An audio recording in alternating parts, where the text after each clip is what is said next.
ഹിമകുന്ദമൃണാളാഭം ദൈത്യാനാം പരമം ഗുരും സർവശാസ്ത്രപ്രവക്താരം ഭാർഗവം പ്രണമാമ്യഹം. നവഗ്രഹത്തിൽ ശുക്രൻ്റെ ശ്ലോകമാകുന്നു ഇത്.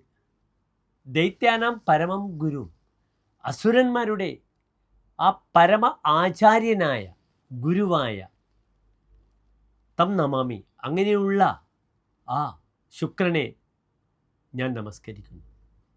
പ്രിയമുള്ള പ്രേക്ഷകരെ, ശുക്രൻ തൻ്റെ ഉച്ചരാശിയായ മീനത്തിലായിരുന്നു കഴിഞ്ഞ 120 ദിവസക്കാലത്തോളം. ആ ശുക്രൻ ഇതാ മേടൻ രാശിയിലേക്ക് പ്രവേശിക്കുകയാണ്. 2025 മെയ് 31 മുതൽ ജൂൺ 29 വരെയുള്ള 29 ദിവസക്കാലം ശുക്രൻ മേടൻ രാശിയിൽ പ്രവേശിക്കുകയാണ്. 1200 ഇടവമാസം 17-ാം തീയതി മുതൽ മിഥുനമാസം 15-ാം തീയതി വരെയുള്ള 29 ദിനങ്ങളാണ് ശുക്രൻ മേടൻ രാശിയിൽ നിൽക്കുന്നത്. ഓരോ രാശിക്കാർക്കും ഈ ശുക്രൻ്റെ ചാരവശാലുള്ള സഞ്ചാരം ശുഭാശുഭ ഫലങ്ങൾ എപ്രകാരം ബാധിക്കുന്നു, നന്മകൾ അഥവാ തിന്മകൾ ഈ ഗ്രഹം ചെയ്യുന്നു എന്ന് നമുക്ക് വിചിന്തനം ചെയ്യാം. നിങ്ങൾ മനസ്സിലാക്കേണ്ടത്, ജ്യോതിശാസ്ത്രത്തിൽ ഭൗതിക സുഖത്തിൻ്റെ പൂർണ്ണത തരുന്ന ഗ്രഹമാകുന്നു ശുക്രൻ. It is A materialist planet. ഭൗതിക സുഖമാണ്. ആ ശുക്രൻ വ്യാഴത്തോടുകൂടെ നിൽക്കുമ്പോൾ വളരെ മാന്യമായി ബിഹേവ് ചെയ്യും ദിഗ്രഹയോഗത്തിൽ. ബുധനോടുകൂടെ നിൽക്കുമ്പോഴും വളരെ മാന്യമാണ്. പക്ഷേ ശുക്രനും ചൊവ്വയും കൂടി യോഗം വരുമ്പോൾ ശുക്രൻ്റെ സ്വഭാവം തന്നെ മാറും. ഭൗതിക സുഖകാരകനായ ശുക്രൻ ചൊവ്വയോടുകൂടെ വരുമ്പോൾ അയാൾ സ്ത്രീലമ്പടനായിത്തീരും. സ്ത്രീ വിഷയത്തിൽ വളരെയധികം ദൗർബല്യങ്ങൾ പ്രകടിപ്പിക്കും അദ്ദേഹം. അസാമാന്യമായ ധൈര്യം, സാഹസം, ഇതൊക്കെ ഇതിൻ്റെ പിറകിൽ അദ്ദേഹത്തിൻ്റെ കൂടെ ഉണ്ടാകും. തൻ്റെ മാനമോ പൊസിഷനോ പദവിയോ ചിന്തിക്കാതെ സ്ത്രീ വിഷയത്തിലൊക്കെ വ്യാപൃതനായി അദ്ദേഹം ജീവിതം രമിക്കും. ഇപ്രകാരം തന്നെയാണ് ശനിയോടുകൂടെ വരുമ്പോൾ. പക്ഷേ പലപ്പോഴും ലെവൽ മാറും. പലപ്പോഴും വൃത്തിജനങ്ങളുമായി ബന്ധപ്പെടുന്ന, അല്ലെങ്കിൽ സമൂഹത്തിൽ പറ്റാത്ത, മാന്യതയ്ക്ക് നിരക്കാത്ത എന്ന് നമ്മൾ വിധിയെഴുതുന്ന അങ്ങനെയുള്ള സ്ത്രീകളുമായുള്ള സംസർഗം കൂടും. ശുക്രനും രാഹുവും കേതുവും വരുമ്പോൾ പലപ്പോഴും ഹോമോസെക്സുമായി ബന്ധപ്പെടുന്ന വിഷയങ്ങളിൽ വ്യാപൃതമാകുന്നത് കാണാം. ശുക്രനും സൂര്യനും കൂടെ വരുമ്പോൾ ആ ശുക്രനും സൂര്യനും അസ്തധർമ്മ സുതകവും 7, 5, 9-ാം ഭാവത്തിൽ സൂര്യനും ശുക്രനും ഒരു ജാതകത്തിൽ വരുമ്പോൾ ഭാര്യാവൈകല്യമുണ്ടാകും. പക്ഷെ സ്ത്രീ വിഷയത്തിൽ ദോഷം പറഞ്ഞിട്ടില്ല. ഭാര്യയ്ക്ക് രോഗമുണ്ടാകുമെന്നാണ് പറഞ്ഞിരിക്കുന്നത്. പലപ്പോഴും സ്റ്റേജിൽ ശോഭിക്കുവാനും കർമ്മമേഖലയിൽ ഇൻഡസ്ട്രിയിലുമായിട്ട് ബന്ധപ്പെടുന്ന വിഷയത്തിലൊക്കെ ശോഭിക്കുവാനും ഈ സൂര്യ ശുക്ര സംയോഗം കാരണമാകും. ചന്ദ്രനോടുകൂടെ വരുമ്പോൾ വസ്ത്രാണാം സസിത ക്രിയാതികുശലം, വസ്ത്രവ്യാപാരവുമായി ബന്ധപ്പെടുന്ന വിഷയത്തിൽ വളരെ നന്മകൾ പ്രദാനം ചെയ്യും. ഇവിടെ ജലഗ്രഹമായ ചന്ദ്രനും ശുക്രനും കൂടെ വരുമ്പോൾ നമുക്ക് സുഖമായിട്ട് ചിന്തിക്കാം. ലോണ്ടറി മുതലായ വിഷയങ്ങൾ ചിന്തിക്കാം. എൻ്റെ ഒരു കാര്യമായ ക്ലയൻറ്റ് അബുദാബിയിൽ കർക്കിടകൻ രാശിയിൽ ലഗ്നത്തിൽ ചന്ദ്രനും ശുക്രനുമാണ്. അദ്ദേഹത്തിൻ്റെ പ്രധാന തൊഴിൽ അബുദാബിയിലെ മുനിസിപ്പാലിറ്റിയിലെ വെള്ളം, വേസ്റ്റ് വാട്ടർ സംഭരിച്ച് 10-30 ലോറികളിലായി കടത്തി കൊണ്ടുപോകലാണ് ഗവൺമെൻറ്റിൻ്റെ നിർദ്ദേശാനുസാരം. അദ്ദേഹം കോടീശ്വരനാണ്. അതിനാൽ ജലഗ്രഹങ്ങളായ ശുക്രനും ചന്ദ്രനും യോഗം ചെയ്യുമ്പോൾ അവർക്ക് ഹോട്ടൽ വ്യാപാരമാകാം, ജ്യൂസ് വിറ്റ് കാശുണ്ടാക്കാം, ലോണ്ടറി നടത്തി കാശുണ്ടാക്കാം. ഇതാണ് ജ്യോതിഷം. ദിഗ്രഹ യോഗമൊക്കെ നാം ശ്രദ്ധിക്കണം. ചൊവ്വയോടുകൂടി വരുമ്പോൾ ശുക്രൻ വളരെ ദുഷിക്കുന്നു ശനിയോടുകൂടെ നിൽക്കുമ്പോൾ.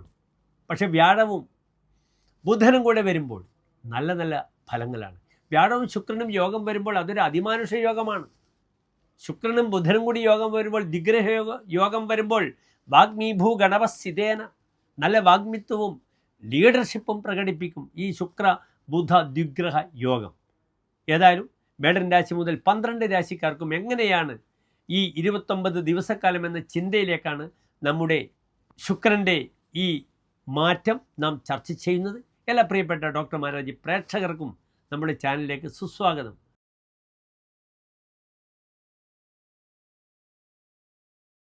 മകീര നക്ഷത്രത്തിൻ്റെ അവസാനത്തെ 30 നാഴിക, തിരുവാതിര, പുണർന്ന നക്ഷത്രത്തിൻ്റെ ആദ്യത്തെ 45 നാഴിക വരുന്ന 2.25 നക്ഷത്ര സമൂഹമാകുന്നു മിഥുനൻ രാശി.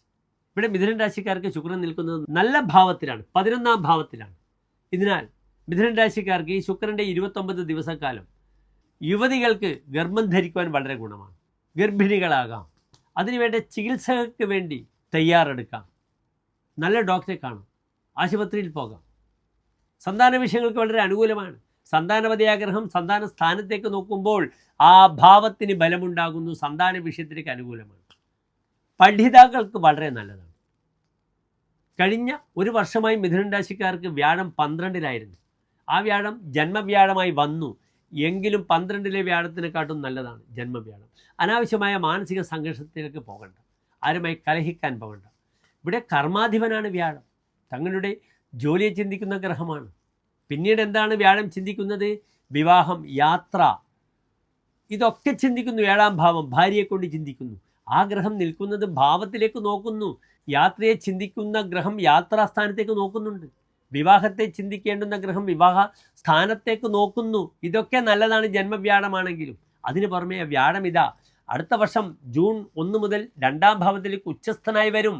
നിങ്ങളിപ്പോൾ വിത്തിടുക, അത് പൊടിച്ച് അതിനാവശ്യമുള്ള വെള്ളവും നൽകുക. ജൂൺ 1 മുതൽ വരുന്ന ഒരു വർഷം നിങ്ങൾക്ക് വിതച്ചാൽ കൊയ്യാം. നിങ്ങൾക്ക് പല അനുഭവങ്ങൾ ആ വ്യാഴം തരുന്നതാണ്. അതിനാൽ മിഥുനൻ രാശിക്കാർ വളരെയധികം ഉത്സാഹിക്കണം. മറ്റൊരു പ്രധാനപ്പെട്ട വിഷയം സന്താന വിഷയത്തിന് അനുകൂലമാണെന്ന് പറഞ്ഞു. അതിനുമപ്പുറം എന്താണൊരു വിഷയം? മക്കൾക്ക് ഉപരിപഠനത്തിന് അതിനുവേണ്ട ഗവൺമെൻറ് ലോൺ കിട്ടുക, ഉപരിപഠനത്തിന് വിദേശ രാജ്യങ്ങളിലേക്ക് പോവുക.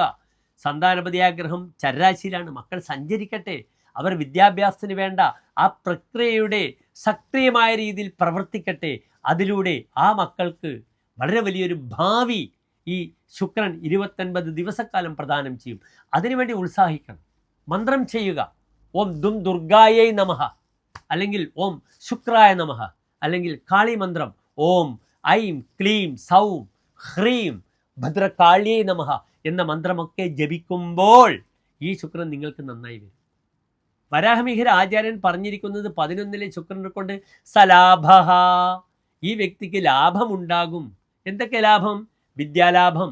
5ാം ഭാവാധിപനാണ്, അത് പ്രതിഭാപതിയാണ്. വിദ്യാലാഭം, സന്താനലാഭം, അവരുടെ പഠനലാഭം, ഇതൊക്കെ ശുക്രൻ തരും. 11ാം ഭാവത്തിൽ ശുക്രൻ നിൽക്കുമ്പോൾ ചമത്കാര ചിന്താമണിയിൽ പറഞ്ഞിരിക്കുന്ന ഫലം വളരെ വിശേഷമാണ്. ഭൃഗുർ ലാഭകോ ലാഭതോ യസ്യ ലഗ്നേ സുരൂപം മഹീപം ച കുര്യാച്ച സമ്യക്. ഒരു വ്യക്തിയെ 11 നിൽക്കുന്ന ശുക്രൻ എന്താക്കുന്നു? സ്വരൂപം, അയാൾക്ക് നല്ല മനോഹരമായ രൂപത്തെ കൊടുക്കുന്നു. മഹീപം, അയാൾക്ക് രാജതുല്യമായ പദവി കൊടുക്കുന്നു. ഭൂമിയെ അയാൾക്ക് ഭരിക്കുവാനുള്ള അവസരം കൊടുക്കുന്നു. അത് പഴയ രാജാക്കന്മാരുടെ അവസ്ഥയാണ്. ഇന്ന് അങ്ങനെയല്ല. ഇന്ന് എല്ലാം രാജാക്കന്മാരാണ്, രാഷ്ട്രീയമാണ്, അധികാരമാണ്, പവറാണ്. അതിനാൽ ഈ 11-ലെ ശുക്രൻ പല വ്യക്തികളെയും ഈ പൊസിഷനിലെത്തിക്കും. അതാണ് 11-ലെ ശുക്രൻ്റെ പ്രത്യേകത. ലസൽ കീർത്തി സത്യാനുരാഗം ഗുണാഢ്യം മഹായോഗം ഐശ്വര്യയുക്തം സുശീലം. അയാൾ നല്ല ശീലത്തോടു കൂടിയിരിക്കുന്നു. അത് ശുക്രൻ്റെ 11ാം ഭാവത്തിൽ പറഞ്ഞ ഫലമാണ്. പക്ഷേ ചൊവ്വാക്ഷേത്രത്തിലെ ശുക്രനാണ്. അതിനാൽ ആ ശീലത്തെ നിങ്ങൾ വ്യാഖ്യാനിക്കണം വേണ്ട രീതിയിൽ.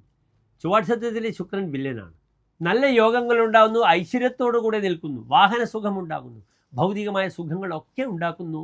11ാം ഭാവത്തിൽ നിൽക്കുന്ന ശുക്രൻ ഒരു വ്യക്തിക്ക് നല്ല ഐശ്വര്യത്തെ പ്രദാനം ചെയ്യും. ഇവിടെ മക്കളുടെ പ്രണയമറിഞ്ഞ് രക്ഷിതാക്കൾക്ക് മാനസിക പ്രയാസം വരും. 29 ദിവസം പല മക്കളും പരസ്പരം പ്രണയിക്കും. ചൊവ്വാക്ഷേത്രത്തിൽ ശുക്രനാകുമ്പോൾ ക്ലാസ് കഴിഞ്ഞാൽ ബസ് സ്റ്റോപ്പിലിരിക്കും, അല്ലെ ക്ലാസ് റൂമിൽ തനിച്ച് കാമുകരോടുകൂടി സല്ലപിക്കും ആൺകുട്ടികളും പെൺകുട്ടികളും. അത് പലപ്പോഴും ബുദ്ധിമുട്ടുണ്ടാക്കും. ധൈര്യം കൂടിയ ഒരു മാസമാണിത്, ശ്രദ്ധിക്കണം. ആരും അപകടത്തിലോ ചതിയിലോ പെടാതെ നോക്കുക. ഇവിടെ ഈ പ്രാർത്ഥന ഞാൻ സൂചിപ്പിച്ചു. മിഥുനൻ രാശിക്കാർക്ക് വളരെ നല്ല അനുകൂലമായ ഫലം ചെയ്യും ഈ ശുക്രൻ. അത് നന്മയിലേക്കാകട്ടെ, ക്രിയാത്മകമാകട്ടെ, പഠനമായാലും ജോലിയായാലും യാത്രയായാലും ഇത് മാത്രമേ മിഥുനൻ രാശിക്കാർക്ക് നൽകുവാനുള്ള സാരോപദേശം. നന്ദി, നമസ്കാരം.